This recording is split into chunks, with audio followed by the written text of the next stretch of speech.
Title: भूखे शेर की कहानी। एक बार की बात है, एक जंगल में एक शेर रहता था। वह जंगल का राजा था और सभी जानवर उससे डरते थे। एक दिन शेर शिकार की तलाश में जंगल में घूम रहा था, लेकिन उसे कोई शिकार नहीं मिला। वह बहुत भूखा था। शेर थक कर एक पेड़ के नीचे बैठ गया। तभी उसे एक चूहा दिखाई दिया। चूहा शेर के पास से भागने लगा। शेर ने चूहे को पकड़ लिया और उसे खाने वाला था।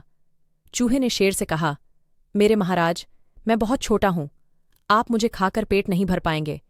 यदि आप मुझे छोड़ दें तो मैं एक दिन आपकी मदद कर सकता हूं। शेर को चूहे की बात पर हंसी आ गई। उसने कहा, तू इतना छोटा है कि तू मेरी क्या मदद कर सकता है? चूहे ने कहा, मेरे महाराज, मैं आपकी बात मानता हूं, आप मुझे छोड़ दें। शेर ने चूहे को छोड़ दिया। कुछ दिनों बाद शेर जंगल में शिकार की तलाश में घूम रहा था। तभी उसे एक जाल दिखाई दिया। शेर जाल में फंस गया। वह बहुत चिल्ला रहा था। तभी चूहा वहां आ गया। उसने शेर को जाल में फंसा हुआ देखा। चूहे ने शेर को जाल से निकालने में मदद की। शेर को चूहे की मदद से बहुत खुशी हुई। उसने चूहे से कहा, तुमने मेरी जान बचाई है, मैं तुम्हारी मदद के लिए हमेशा आभारी रहूंगा। इस कहानी से हमें यह शिक्षा मिलती है कि हमें कभी भी किसी की मदद को छोटा नहीं समझना चाहिए।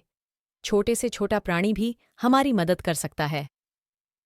ये कहानी हमें यह शिक्षा देती है कि हमें दूसरों की मदद को महत्वपूर्णता देनी चाहिए और हमें किसी को भी उसके आकार या स्थिति के आधार पर जज नहीं करना चाहिए।